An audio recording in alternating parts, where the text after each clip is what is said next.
everybody, welcome back. It's of course Sport Federation TV, and we carry on talking about sport in the Western Cape. As we promised you earlier on, we would be catching up with the guys from Equestrian. Tonight we're going to talk a little bit about showing, Western Cape Equestrian. And in studio with me from Western Cape Showing is Cornelia Southey. Cornelia, nice to have you in studio with us. Hi, thank you for having me. First time for you in the studio with us? First time in the studio, very, very nervous. So don't really know what to expect. The first thing, well, we don't know what to expect, because I think the first thing that we always ask is just explain to us the difference between showing and gymkhana. What do you guys do as showing? So showing is rather badly thought of as being the modeling session of the horsey world. Yeah. So what we do is we celebrate the old traditions. So our dress code is sort of harks back to the olden days when we did everything on horseback. So we wear very traditional dress, and then we have very specific breed standards. So when you're talking about the way that it's dressed, is it the rider or the horse? The rider and the horse to a degree. The horse has to wear certain bridles and saddles and things that suit its type. Yeah. So whether it would have been an old fox hunting horse, whether it would be some old tobacco baron riding through his fields on his horse, or a horse going out and working on the farm, it would be addressed according to what that horse would have been used for. So what do the riders wear typically? Is there a standard uniform? There's a standard uniform. Boots and pants and... Always the boots, always the sort of very iconic black riding boots, and then beige breeches. Very tight beige breeches. Right. And then your jacket would be according to the type of horse you're on. So if you're on a hack... But if everybody's wearing the same, boots, beige pants, and a jacket, yes, how do you tell the difference of who's dressed the best? Oh, you see, it goes about the gleam of the coat and the brightness of the smile and the attitude and the presence on the horse, you see. Okay, so it's all about how you're presenting the yourself. It factor. Yeah. So when that horse comes into the arena, who does the judge see first? So how do you guys compete? How often do you have showing competitions? Where do you typically have competitions? How's Western Cape Equestrian Showing doing? We're actually quite a healthy discipline at the moment. It is one of the more nuanced disciplines.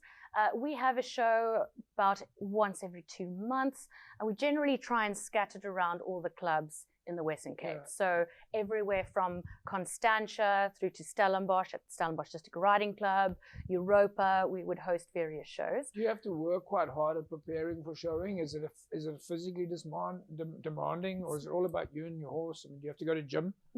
Lucky you don't have to go to gym. You don't have to go to gym, but you do have to get up at about 4 o'clock in the morning and start polishing that horse, because it does need to glean. So the day before preparation is quite something. So the riders that you're talking about, you're now showing riders. Yeah. I take it that that it's quite a lot of hard work. It sounds to me like most of the work is about looking after your animal. Absolutely. And as anyone can tell you, the things in life that are exceptionally difficult are those that seem effortless. Yeah. So when you come into that arena with that horse, your performance, your test, what we call a test, is a little dance thing that you do for the judge.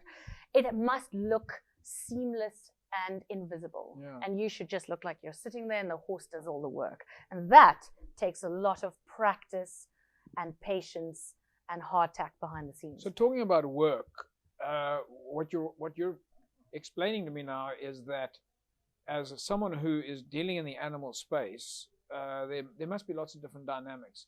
Oh, absolutely. Is there any room for growth in the equestrian space? Can someone make a living out of it in the long run?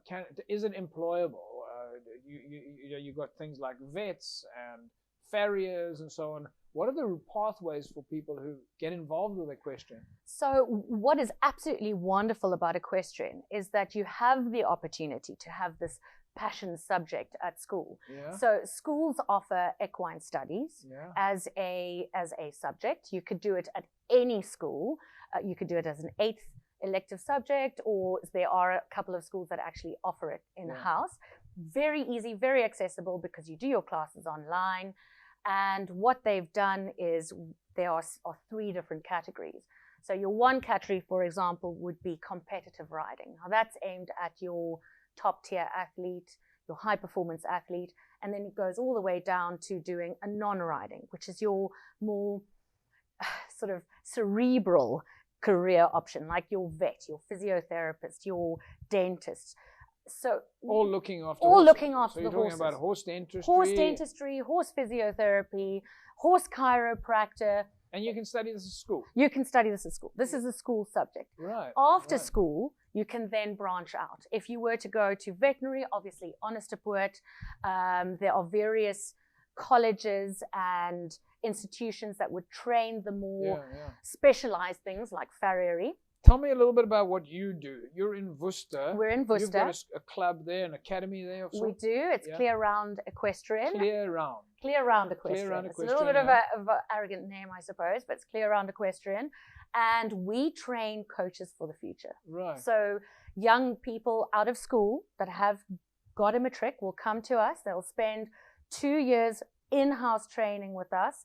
Their last 2 years, they go out into the industry. We help find them places in the industry, get them out there working, and we qualify them as coaches, as riding instructors or stud managers or riding school managers. So if I want to get involved in showing and I can come to your academy, I can find out more about getting involved, and you'll help me. You guys will help me actually end up getting a job. So it doesn't need to end. Your riding career, your love for horses doesn't end at the end of the working day. It, in fact, can be the working day. And this is the Clear Round Equestrian in Worcester. In Worcester. One of the things that I wanted to speak to you about as well is disabled sports. Absolutely. Equestrians also had a long reputation of being quite proactive in the disability sector. Very much so. We've got Paralympians that have been competing for many, many years. Over and above the fact that it's one of the sports that is so inclusive for people with challenges, it's also very beneficial to those people.